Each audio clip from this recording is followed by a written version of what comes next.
Shri Krishna Sankirtan ki jai.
Jai Radha Madhava Kunja Vihari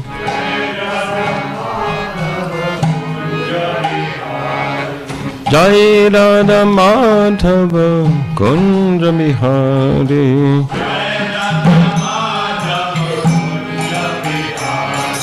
Gopi Jana Vallabha Giri Varadhari Gopi Gopi Jana Vallabha Giri Varadhari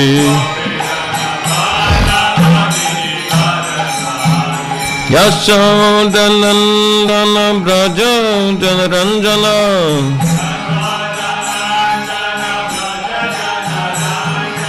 Yashoda Nandana Braja Janaranjana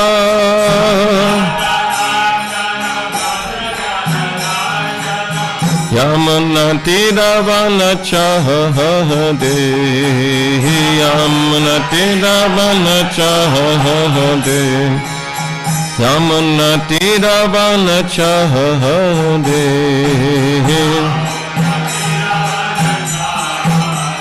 Jai Radha Gopinath Radha Gopinath Radhe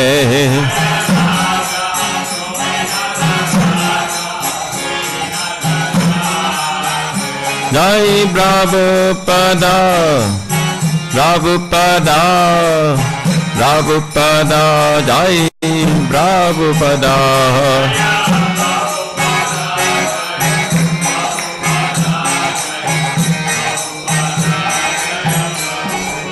Haribol Haribol Haribol Nitai Gaura Haribol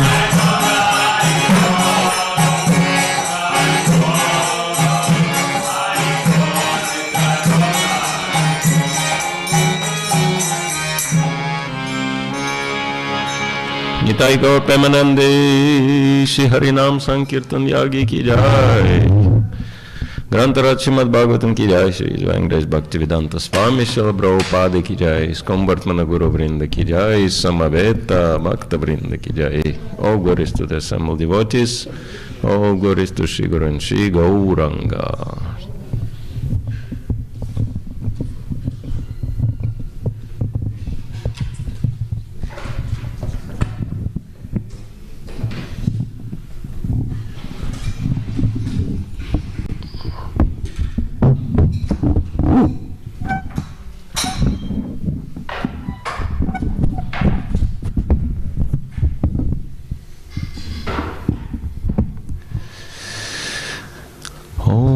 Mirandasya Gananjana Shalakaya Chaksharan Miritam Yana Tasmai Shri Gurave Namaha Shri Chaitanya Manobishtam Stapitam Yena Bhutale Swayam Rupa Kadam Hayam Dadati Swapadantikam Vanchakalpatarubhyascha Kripa Sindhubevacha Patitanam Pavanebhyo Vaishnavebhyo Namo Namaha Nama Om Vishnu Padaya Krishna Pristaya Bhutale Srimati Bhakti Vedanta Swami Niti Namine Namaste Saraswati Devi Gauravani Pracharine Nirvishesha Shunyavadi Paschatya Deshatarine Shri Krishna Chaitanya Prabhu Nityananda Shri Advaita Gadadhara Shivasadi Gaura Bhakta Vrinda Hare Krishna, Krishna Krishna, Hare Hare, Hare Rama, Rama Rama, Hare Hare, Bhutaya Mahatpriyaya Mahapuro Vibhurnirma Kshati Yadamusha Purusha,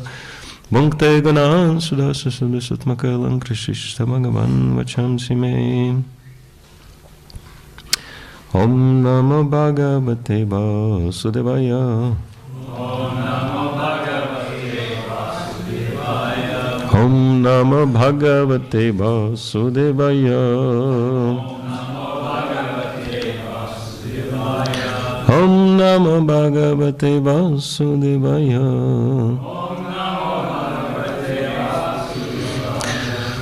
So we'll continue reading from the 10th canto of Srimad Bhagavatam, chapter 4, the atrocities of King Kamsa, text 28. Which is not on the board, and 29, which is not on the board either. And so we'll be chanting text 30.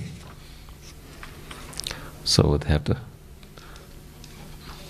Anyway, I guess we can start with 30 and then...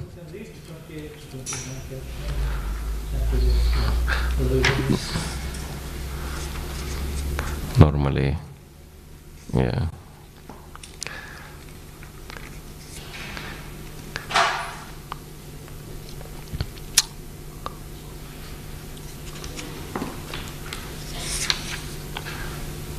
Okay, we can read text 28 to 89 and then chant 30. Shishuko vacha kamsaivam prasannabhyam vishuddham pratibhashitam devaki vasudevabhyam anugnato visadgraham. Shukadeva Goswami continued, thus having been addressed in purity by Devaki and Vasudeva, who were very much appeased, Kamsa felt pleased, and with their permission he entered his home. 29. Tasyam ratram vyatitayam kamsavya mantrina tebya achastatat sarvam yaduktam yoga nidraya.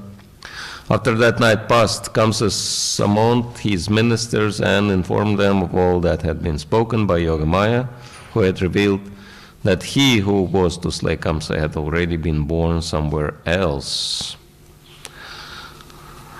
Purport. The Vedic scripture Chandi describes Maya, the energy of the Supreme Lord, as Nidra. Durga Devi Sarvabhuteshu Nidra Rupena Samastita. The energy of Yogamaya and Mahamaya keeps the living entity sleeping in this material world in the great darkness of ignorance.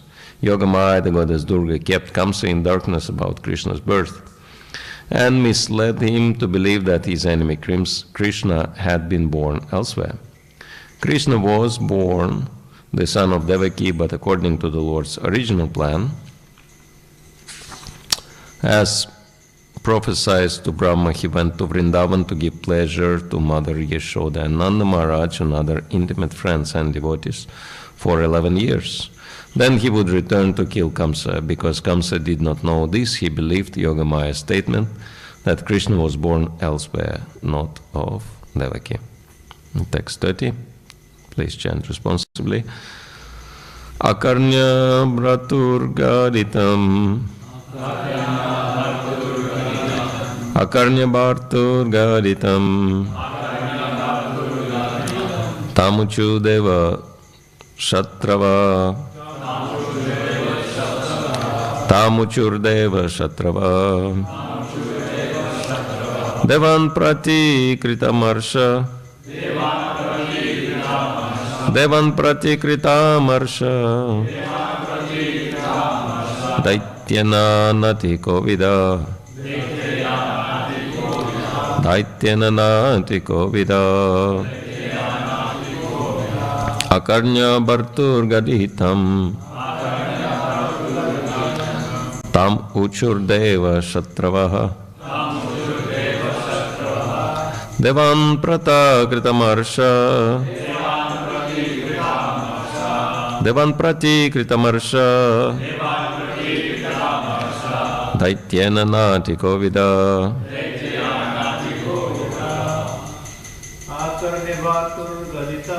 Akarnya bharturgaditam Tamuchurdeva shatravaha Devan prati kritamarsha Daityana nati kovida Akarnya bharturgaditam Tamuchurdeva shatravaha Devan prati kritamarsha Daityana nati kovida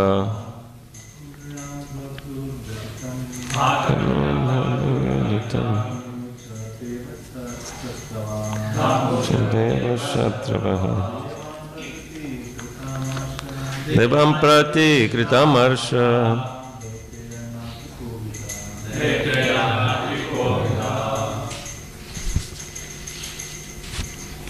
Akarnya, after hearing Bhartuhu of their master, Gaditam, the words or statement, Tamuchu replied to him, Devashatrava, all the asuras who were enemies of the demigods, Devan, the demigods, Prati, toward, Kritamarsha, who were envious, Daitya, the asuras, Na, not. Atikovida, who were very expert in executing transactions. Translation, purport by His Divine Grace, A.C. Bhakti Swami, Srila Prabhupada Ki Jai. After hearing the master's statement, the envious asuras who were enemies of the demigods and were not very expert in their dealings advised Kamsa as follows. Purport. There are two different types of men, the asuras and the suras. Dvau bhuta sargalokesmin daiva asureva cha Vishnu bhakta smrita daiva asuras tadviparyaya. Those who are devotees of Lord Vishnu, Krishna, are suras or devas, whereas those who are opposed to the devotees are called asuras. Devotees are expert in all transactions. Yasyasti bhakti bhagavati akinchana sarvaguna tatra samasate sura. Therefore they are called kovida, which means expert. Asuras, however, although superficially showing expertise in passionate activities, are actually all fools. They are neither sober nor expert. Whatever they do is imperfect. Magasha moga karmana. According to this description of the asuras given in Bhagavad Gita 9:12, whatever they do will ultimately be baffled. It was such persons who advised Kamsa because they were his chief friends and ministers.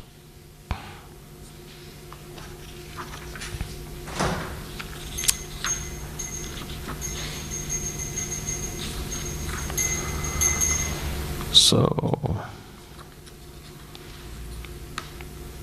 we'll read all the texts one more time, all the three texts. Shukadeva Goswami continued, thus having been addressed in purity by Devaki and Vasudeva, who were very much appeased, Kamsa felt pleased, and with their permission he entered his home. After that night passed, Kamsa summoned his ministers and informed them of all that had been spoken by Yogamaya, who had revealed that he who was to slay Kamsa had already been born somewhere else. After hearing the master's statement, the envious asuras who were enemies of the demigods and were not very expert in their dealings advised Kamsa as follows. So again, this is a very typical comparison of suras and asuras in Bhagavatam. We can see how Vasudeva and Devaki become appeased by Kamsa's repentance of his heinous acts, and they actually forgive Kamsa. And nevertheless, Kamsa's repentance didn't last very long, just few hours. And we can see here very clearly how the association works, right? That he got the association of Yogamaya, and she preached to him from the sky, shaked her finger at him, so he got scared, and then he felt that maybe he was doing wrong thing. This is very interesting, that Kamsa represents fear of material existence, and actually he is fearful of Krishna, and Acharyas are describing, as Srila Prabhupada says, that actually Kamsa's killing the newborn sons of Devaki and Vasudeva represents fear killing anarthas, because this Sadgarbhas, 6 sons of Devaki and Vasudeva, are representing 6 main vices, right? Kama, Krodha, Moha, Mada and Matsarya.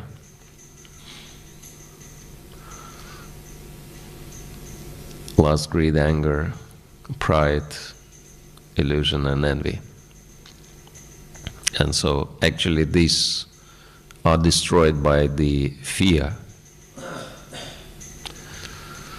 And so fear can help at the initial stages of spiritual development. That's why sometimes religious people are called God-fearing people, right? So fear can actually help in a certain way. But of course this is not the ultimate position to be fearful of God. We should develop our love and positive relationship with the Supreme Lord. But Kamsa himself got scared of the chastisement by Durga Devi, and then he decided to reform himself out of fear. And Vasudeva and Devaki were very happy by that. But it took him very short time, took him a little bit more of the demonic association, and so we will hear what the demons advised to him. Nothing good. Demons cannot really advise anything good. But we will see how he falls under the influence of bad association again. And so there are many aspects in these verses which could be discussed, but I think the first and foremost important aspect is the power of association. How association can either make or break us, right? How the association with the Lord and the Lord's devotees can completely change our consciousness, and how association with demoniac or materialistic people can degrade us.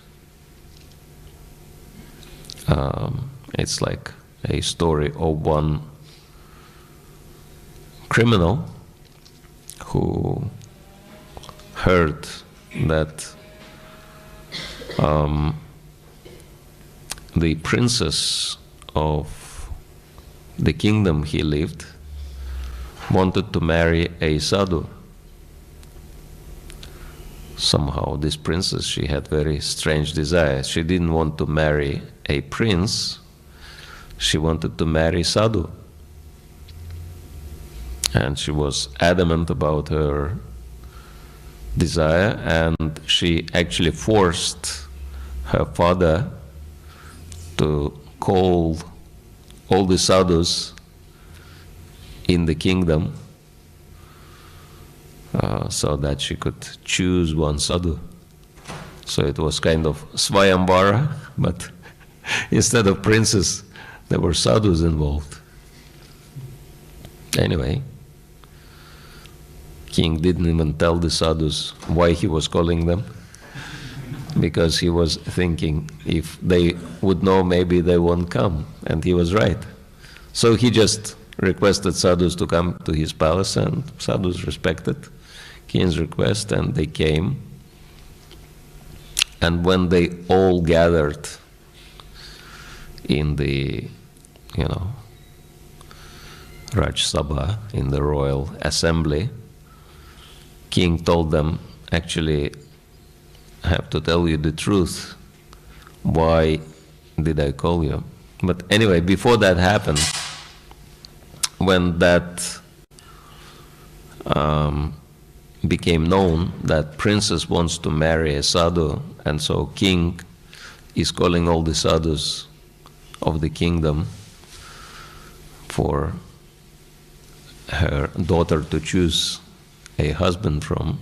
And this criminal, he was thinking, wow, that's a very good option. I wouldn't have to steal anymore. If I would just marry a princess, I would have half of the kingdom at my disposal. And so what he decided to do, he decided to pretend that he is also a sadhu. And so he dressed himself in saffron cloth and put big turban on his head. And so he came, grew up a bit of beard, and he came with other sadhus to the royal palace. And so when all the sadhus were seated, king told them, actually, I called you because my daughter wanted to marry one of you. And so that was the reason you were invited. And then king was saying, so what's your suggestion? Anyone is interested? And the sadhus kept quiet and very grave. And the king was asking the sadhu who was sitting nearby, so would you like? And the princess was saying, like, any sadhu who wants to marry me, I'll go for him. And king was asking the first sadhu who was sitting next to him, so would you like to marry my daughter? And sadhu looked up at the king with very angry gaze, and he said, who do you think I am? Every day I'm chanting Nadanam Najanam Nasundarim. So I'm not interested in these things. And actually it's an offense that you're calling me for such a materialistic purpose. Don't call me again. And so this sadhu very angrily stood up and left. And king became a little nervous, so he was asking the next sadhu was sitting, so would you marry my daughter? And the next sadhu gave another fiery speech, how devotees are, criticizing king. Devotees have very soft hearts, but very sharp tongues.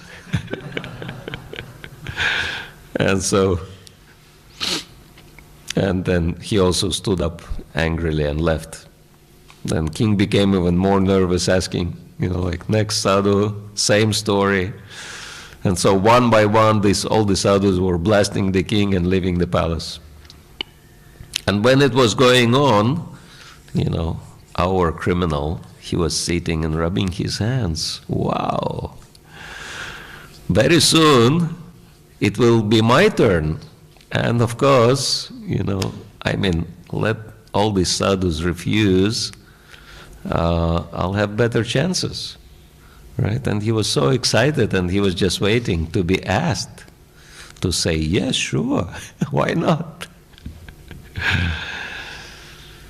But, he was kind of sitting a little bit away. He was actually the last one in line. Somehow it happened so.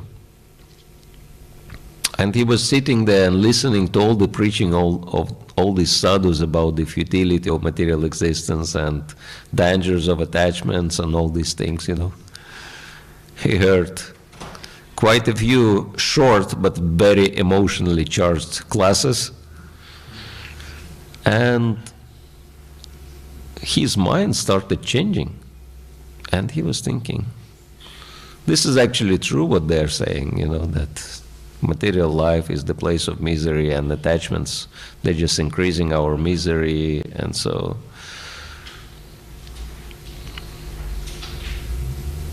and when actually his turn came and king was asking, and king was completely devastated, he was saying, you are my last hope, so would you marry my daughter? And that criminal stood up and he said, do you think I'm the worst of all the sadhus? That they all declined to marry your daughter? I'm not going to marry your daughter either, so you can keep your daughter for yourself. And then he left the palace. So, by the power of association of renunciates, he became renunciate. So this is how it is, this is how it works. But so that's why it says sadhu sanga sarva shastra kaya lava matra sadhu sanga sarva siddhi hoy, that the power of association of sadhu is such that even a moment can bring one to all the perfections in life. But the first and foremost thing to keep away from is association with non-devotees, materialistic people. Asatsanga tyaga, e Vaishnavachar, this is the first and foremost thing Sri Chaitanya Mahaprabhu mentions, that we should stay away from bad association. And Srila Bhaktivinoda Thakur in his book Bhakti Loka explains that bad association doesn't mean just surface, casual contacts with people. I mean, we all have to do that. We do not live in the forest. We always have to come in touch with people who are not chanting Hare Krishna, not following regulative principles, etc. But if this is just surface, casual contact, it doesn't contaminate the consciousness. Srila Bhaktivinoda Thakur gives the example that, if you buy something in the market or in the shop, right? You go there and you choose your good, you pay for it, and you give the money to the vendor. Vendor may not be a devotee, so you came in contact with that person, but because there is no emotional involvement, there is no attachment as such to that association. So it doesn't really affect your consciousness. But if there is emotional attachment, then it actually affects our consciousness. It can affect our consciousness very badly. And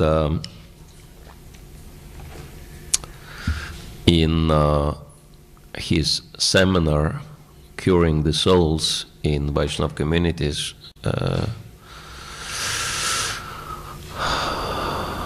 Shriman Ravindra Swarupa Prabhu mentions very interesting and pathetic story, actually, how badly materialistic association. Of course, we cannot say that we do have demons in Kali Yuga, because demon, according to classical description of Shastra, is one who knows Krishna and one who hates Krishna, right? It's very hard to find someone in Kali Yuga who knows Krishna and who hates Krishna, but definitely many people have demoniac qualities, right? And so it is very important that we avoid becoming dependent on these people who have demoniac qualities.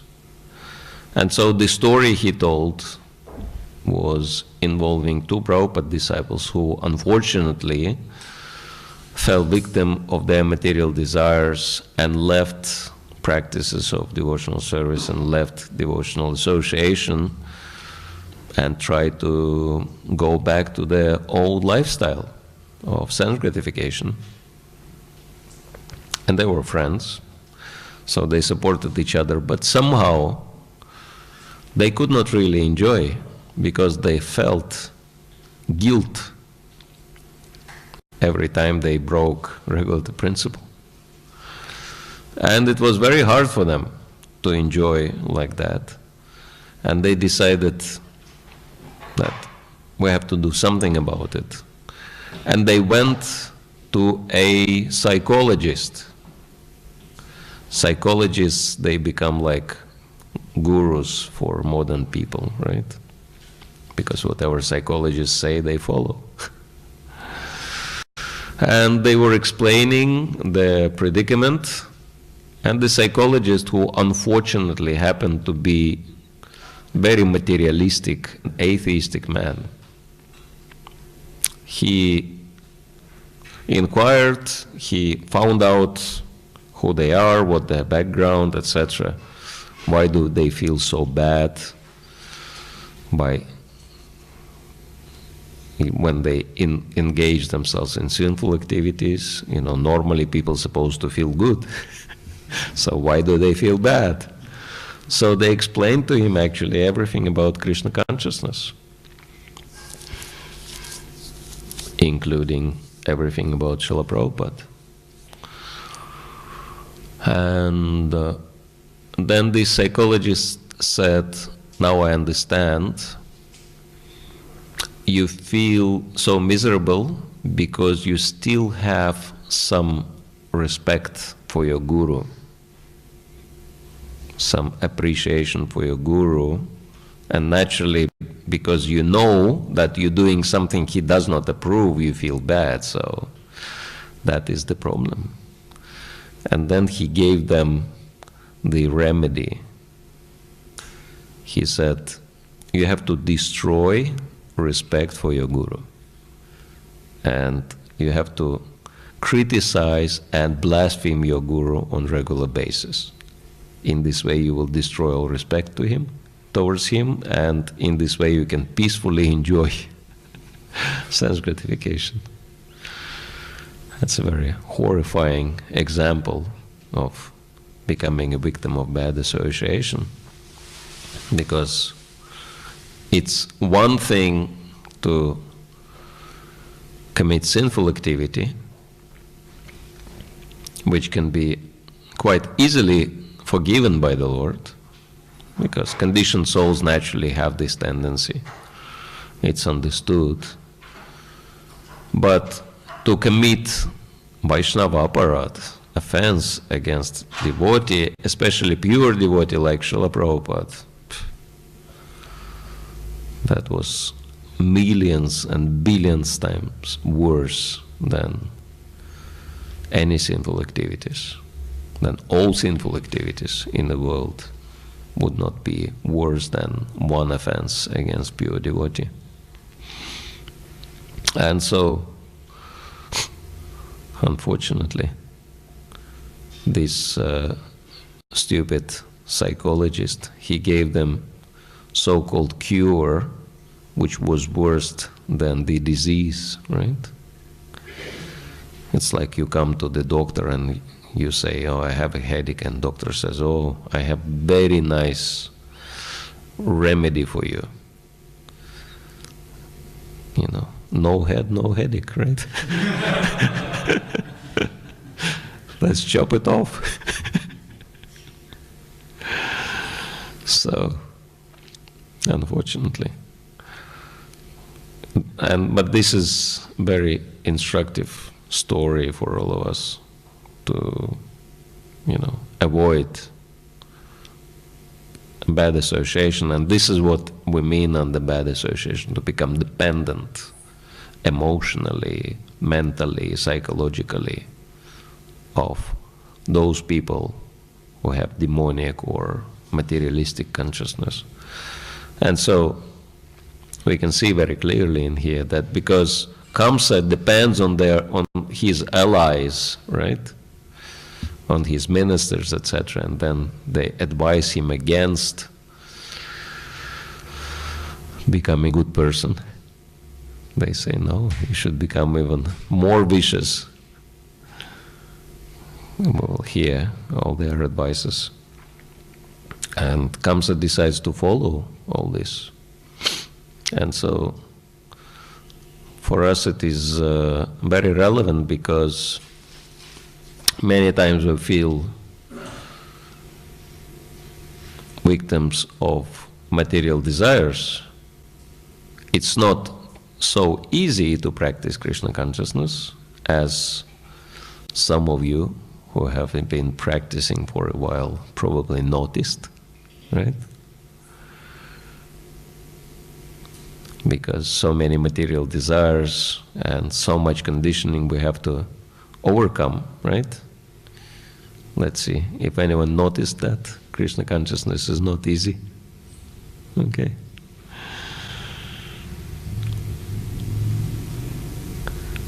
And Srila Prabhupada admitted that, yes. He said, Krishna consciousness is difficult, but material world is impossible. So this is the choice we have between difficult and impossible, right? Sometimes he was calling Krishna consciousness, defining Krishna consciousness as the best deal out of the bad bargain, right? Material world is bad bargain, but Krishna consciousness is the best deal you can get out of it, right? And so, yes, better to have difficult than impossible, right? Better blind uncle than no uncle. Or, as Prabhupada would say, something better than nothing, right?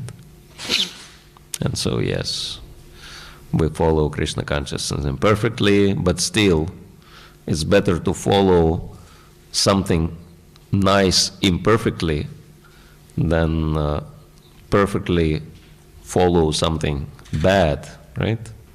It's better to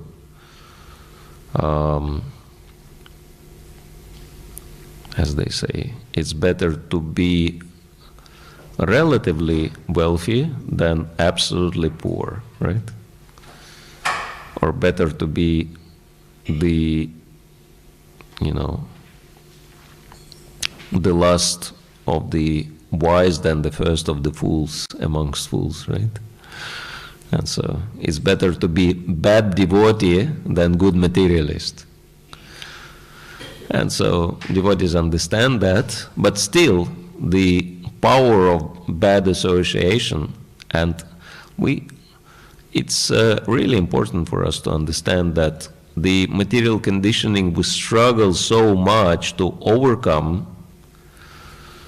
We think it comes from previous lives, previous conditioning, it's there, but this is not the strongest influence. The strongest influence is association. Because, when so many people around you have material desires and they are not even shy about it, we're going to be affected. And they promote their ideas very aggressively, right? And they are very proud of their, sense gratification. You don't have to look for proofs very hard. You can just, see what's going on a weekend in Sydney.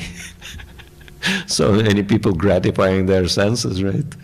And they just emanate that energy of sense gratification, and naturally it affects our consciousness as well. And especially we become dependent on these people. We become very badly affected. And so I think this is a really crucial point for our movement, biggest hurdle for our movement to overcome, to somehow set devotees to be independent. And Srila Prabhupada was suggesting one way, because he saw that devotees, they take up to Krishna consciousness in the cities, but then they fall victims of bad association again, and we have seen that happening, right? How many of you in your Krishna conscious experience have seen people joining, doing quite good, but then leaving? Any? Unfortunately, it's happening too often, right? Because of that influence. It's like if whatever few, how many devotees we have in Sydney?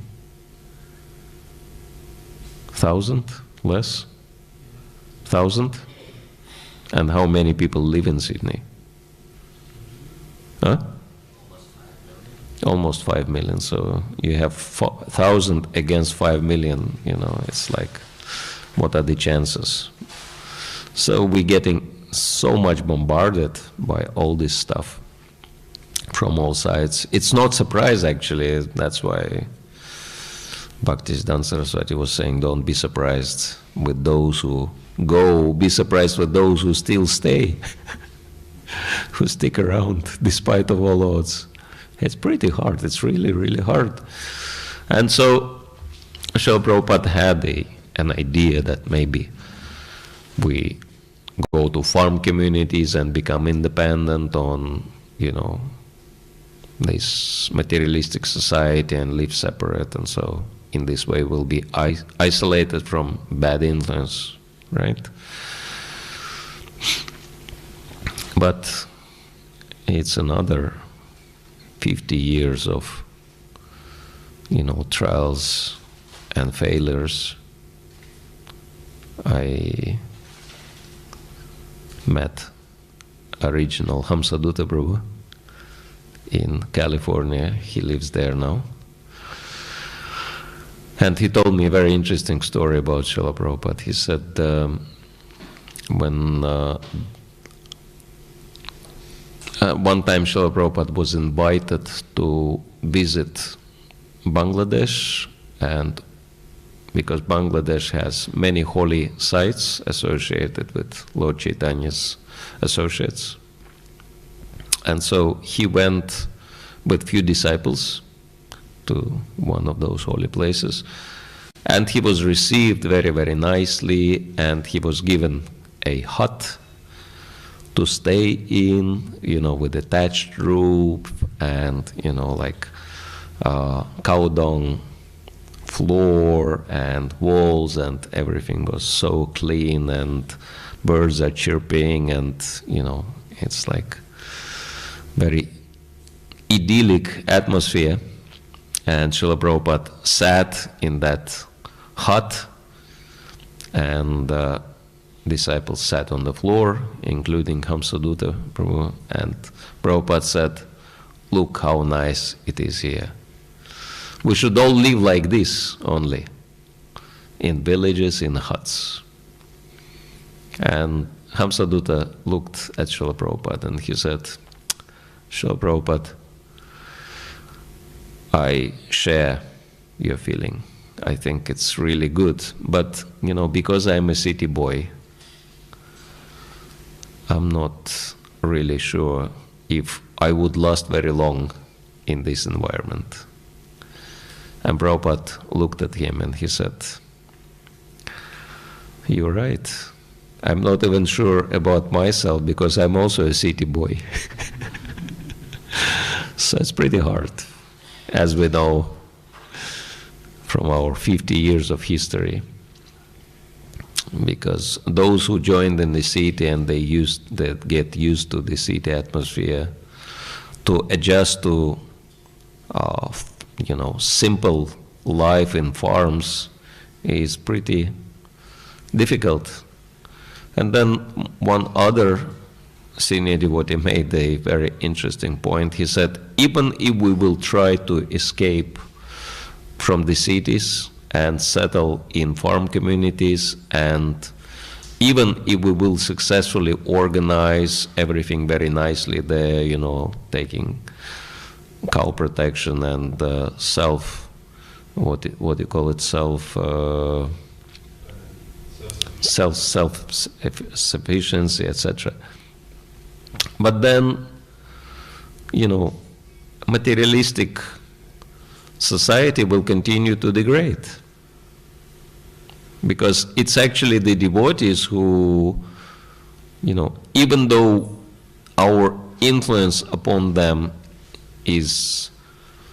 doesn't seem to be so significant, but still, actually, it's described in the scriptures that one devotee can neutralize karma of thousands of people. And so devotees do influence the society in a positive way, and actually devotees in many ways stop society from degrading, and we can see that by the influence of preaching, people do become interested in spiritual development, etc., and they take more interest in goodness, in goodness lifestyle, etc. Just this morning we were driving and I saw one man smoking, and I said it's pretty rare these days to see anyone smoking. So it becomes like a thing of the past gradually, right? People smoking. But in Prabhupada times, and I mean, in my childhood I remember that every single flight was smoking flight. And even if you would get like non-smoking seats, that would be like a joke because everybody else is smoking. So you'd be inhaling the smoke anyway. So people smoked everywhere. It was massive, like, mass madness or something like that. But now you can see that goodness is also increasing, even though, sinful activities are on the rise, but goodness is also on the rise, and we can understand that devotees do contribute very seriously to the promotion of principles of goodness and spirituality. And so, but just imagine devotees would leave the cities and try to establish, to go separate, and then there would be no one to encourage these people to go up, so they would be going down and down and down, and then they would degrade themselves to such an extent that they would completely destroy everything, run out of all the resources, and then what will happen? They would abandon the cities and they would go out just looking for food, right? Hungry and angry, materialistic people. And they would be roaming everywhere, and just imagine, them coming across idyllic devotee community, right, with all the resources. You can just imagine what the consequences could be. And so it's like a Kurukshetra kind of thing, that we cannot escape, we cannot, leave the battle. We have to fight. We have to continue influencing the society, but we should be setting ourselves in such a way that we do not become the victims. It's really important to bring the casualty rate of the war to the bare minimum, if not to eliminate it altogether.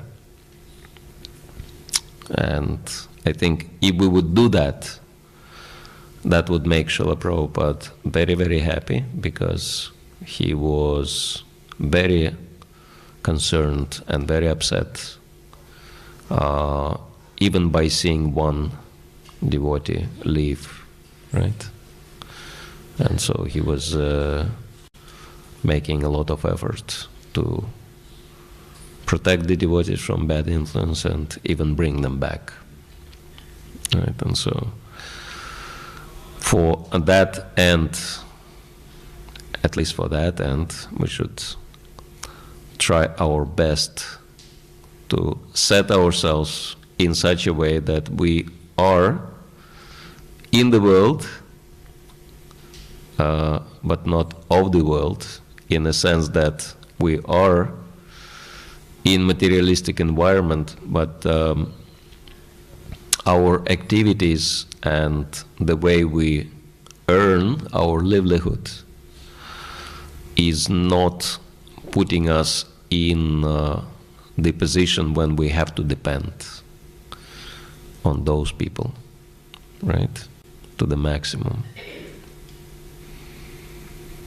So that's, I think, really important task for us to change the situation. All right, any comments, questions, suggestions, complaints? Yes. Oh, one I can remember first. Okay. A question about, you gave an example about the rise of moral goodness, and you gave an example of the smoking rates going down. But at the same time, we see a lot of bad things on the increase. So should we credit that also to us not doing enough? Because, like you see, smoking in some countries going up, places like Australia is going down because of the legislation and the general awareness of health. People want to live longer. They understand. 40 years ago, people thought that they didn't necessarily connect cigarette smoking to cancer. Now people know that that's the case. So is it safe to sort of look at the world and see good things and bad things as sort of outcome of our activity, where it's all part of a greater scheme? Because that's a very simple way of trying to see whether we make progress or not, right? Mm-hmm. Well, actually, I heard from my spiritual master, Prabhupada's quote, that Krishna consciousness affects human society in a similar way how lemon juice affects milk. Anyone who knows a little bit about cooking understands if you put lemon juice into the milk will separate into whey and curd. And so Srila Prabhupada said, when Krishna consciousness is applied to human society, then people separate into divine and demonic. So basically indicating that whoever has some inclination towards goodness and spirituality, upon coming across Krishna consciousness, this inclination will start developing. But those people who have very strong inclination towards materialistic, degrading life, they would probably, as a matter of protest, degrade even faster. And so actually we can see that in the history of the development of the movement, that when Prabhupada came to the Western world, it was pretty homogeneous, right? That people had, people were committing a lot of sinful activities, but no one felt bad about it. It was acceptable, and they were, not so aggressive towards each other, etc. But now we can see that polarization of the society is on the rise. It's very interesting phenomenon that it's not that society is either degrading or advancing. It's both simultaneously, right? That a part of the society madly degrading themselves as if they are like competing with somebody who will degrade faster. And the other part of society is trying very hard to advance in the categories of spirituality and goodness. We can also see that, including interest in yoga, and even chanting Hare Krishna becomes very popular. And of course, so many principles of goodness become prominent. And we can see that, this polarization is on the rise. This is what's happening. And actually, yes, that we've contributed to that. Of course, we cannot say that we are the only guys on the island. There are so many other spiritual groups, and Prabhupada was saying that, sincere practitioners, they're also devotees, and so it's Lord Chaitanya's master plan, and therefore there are many people who promote principles of goodness and principles of developing relationship with God. And so collectively, all of us will make an impact on the society. And it's funny enough that materialists, they feel the push, and so those who are inclined, they join, or they change their lifestyle, they become better. But those who are not inclined, as a matter of protest, they try to do crazy things. I mean, it's so obvious, like in India, for example, Narendra Modi, who is of course a devotee, even though he's not ISKCON devotee or do not belong to Gaudiya Vaishnava tradition, but still, he is a devotee in his own way, and he's very concerned about degradation of the society and tries to establish something nice. And first and foremost thing he tried was cow protection. And so nowadays in many states they have official title, official position in the government, which is cow minister, cow protection minister. And you know what they call cow protection minister? Gopal. What's your position in the government? I am Gopal. Because Gopal means protector of the cow, so they have. India is the biggest beef producer in the world. India is the biggest beef producer in the world. We're coming to that. And so, from one side, Narendra Modi is doing this, making this massive push towards cow protection. At the same time, the materialistic and degraded places in India, such as, sorry to say, Kerala, which is communist state, and communists and demons are, the same face, basically speaking, because communists, they don't believe in gods, and so it's very clear. Communist means demon, demon means communist. And so they organize beef festivals as a protest against the policy of the government. So, and we can see how it works, right? That there is a push for good, and then there is a backlash. The materialistic sense enjoyers, they want to also show, no, we're not going to give up. We're going to be fighting till the end, right? And so this is what's happening. It's Kurukshetra, basically speaking. And for us, it's just a matter of, instead of fighting hard, I think we should, fight smart. It's like one thing I still remember very vividly from my childhood, from my school days. The Second World War was really big thing for Russia, because Russia was so much involved in it, and we had veterans of the Second World War coming and sharing their memories, their experiences with the school children, etc. And I still remember one of those veterans came, and one of the first things he told us that, the kind of popular picture of the soldier in the Second World War is the one who is standing, tall and strong, and, like runs forward and shoots the enemy and kills everybody. He said no, that in real life, this is what is shown in the movie. In real life, the true heroes were not like that. The true heroes were those who would not expose themselves to the bullets. They would, crawl and, move with a very humble way, because they didn't want to, catch the bullet, get the bullet, and then they would achieve a lot.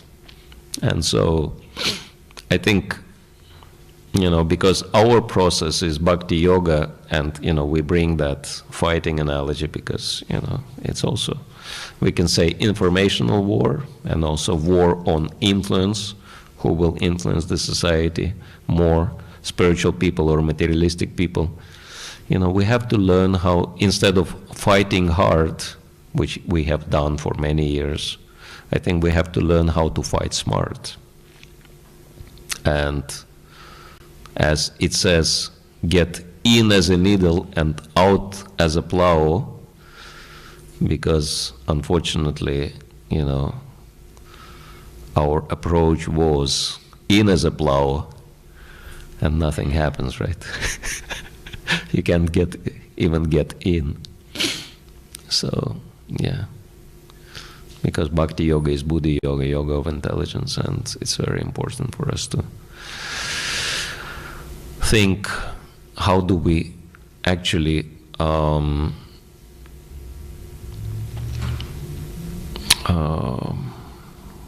maximize our impact by applying our intelligence to the process and analyzing how the things would work, could work, so that we would achieve our purposes. Is that answering? Thank you very much. You were saying that conditioning is very powerful, but association is actually even more powerful in the sense that if you associate with devotees, they can have such a powerful impact on you. Why is it that many devotees, I suppose, that even after years or even decades of association with devotees, it seems like the conditioning still rears its head, and that's why they leave Krishna consciousness. Mm-hmm. Yeah. And actually, sometimes it even seems like no matter how much you practice Krishna consciousness, you kind of feel like you're going backwards. Mm. So, how does that happen? Yeah, this is a good question. Why, despite of so much association with devotees, the conditioning is so strong and we cannot overcome it? Again, reflecting on that verse, Satam prasanga mama virya samvido bhavanti hrit karna Rasayana katha. And I'm not speaking about it because, I'm Bhakti Rasayana Sagar Swami. But actually this is a really important verse for us to understand.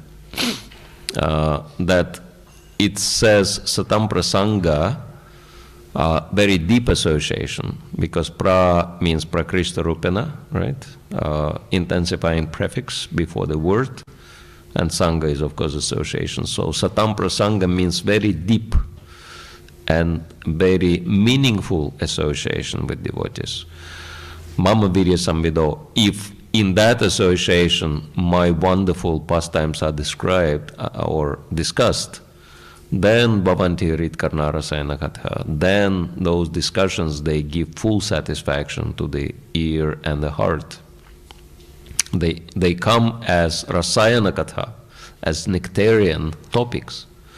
And then Tajyoshanata Shopavarga Vartmani, very soon they liberate one from material conditioning and Shadaratir Bhaktir Anukramishati, and help one to advance very quickly by developing firm faith, attachment to the process of devotional service, and love for Krishna, right? Anukramishati, one after another, these things follow. So, it's like not enough to sit next to sadhus, stand next to sadhus, eat next to sadhus, sleep next to sadhus. It's not enough to advance spiritually. Because you can be surrounded by so many devotees, but if you don't have meaningful relationships, you will feel very lonely, right? And so I was thinking that we have 6 types of loving exchanges amongst the devotees, which are recommended by Rupa Goswami. And of course we know them. Dadati pratigrinati, guhyamakhyati prichati, bhunkte bhajayate chaiva, sadvidi pratilakshanam. And so if we analyze those and see how much we succeeded in these exchanges, that what's missing, right? I think our greatest strength is bhunkte bhajayate chaiva, right? That feeding and being fed, prasadam exchange is going on very nicely.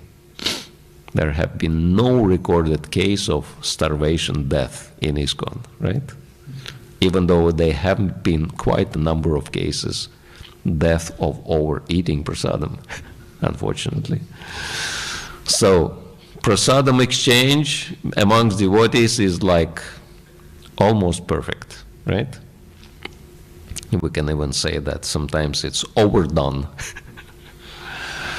Then, dadati pratigrinati, giving gifts, receiving gifts, not as generous as prasadam, but still happening, right? I mean, I wouldn't be able to travel if devotees would not like give donations, for example, right? And I'm not asking. So devotees do that voluntarily. So it's quite well developed as well, right? Like giving things, supporting each other in different ways. It's happening. And of course, mostly thanks to Indian community who still has culture, right? And of giving, which is very nice. We still can function. But if we look at the third pair of loving exchanges, which is guhyama kyati prishati, revealing your mind and confidence, and being willing to listen and be confidential about what you heard, right? And not broadcast it straight away. I think that's really largely missing in our society, right? Confidential sharing, opening our minds and opening our hearts. And I think this is even more relevant and even more important for us than, feeding or, getting prasadam or getting, some financial support or getting some gift. I think, opening the heart and exchanging with the devotees, actually being, having an opportunity to actually say everything you think about and not afraid of being criticized or betrayed in any way. So that's, I think, we really, really, really have to work on that one, right?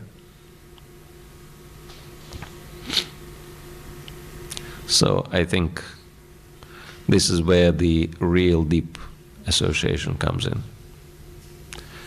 When you have such good and confidential friends in Krishna consciousness, with whom you can discuss anything without any fear, right? And who can really help you.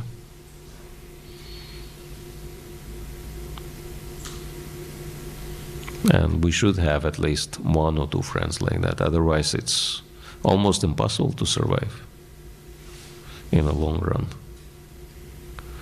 Yes, Prabhu. Prabhupada established ISKCON, International Society for Krishna Consciousness. Society, I'm talking about society, whatever Guards he told me. If we exchange like that, it could be society. At the present we see our society not exist. Temple is based our everything. But how can we can develop society not focus on temple? Oh, that's a very big question. I think this question, we will discuss we have evening class here today? No? Tomorrow Sunday class, right? Okay, I think during the Sunday class we will address that because we're actually starting a special training school for these purposes to train devotees, professional devotees, to start projects of social value, which would carry elements of spiritual technology and Krishna consciousness, so that we could have a great impact on the large segment of human society, of the society, so that we could actually transition from being an exotic religious group. This is how we are perceived at the moment. You know, very, very minor and very exotic religious group. This is the best, right? Definition, the worst definition is of course cult. Many people believe in that also. And so we have to shift public's perception of us from being, you know, like kind of strange religious group into major contributors to the society at large in terms of unity and peace and solving people's problems. This is what the first purpose of ISKCON stands for, right? And so this is a humble undertaking, trying to train the devotees to become leaders of their own spiritual, social projects, which would have a serious impact and would have a big scale. And we have the ways how we want to go about it. All right, so I think we should stop here because it's already past 9. But thank you for listening so patiently. Grantaraj Srimad Bhagavatam ki jai, Srila Prabhupada ki jai, Nitai Gaur Premanande. Samaveta Bhakta Vrinda ki jai.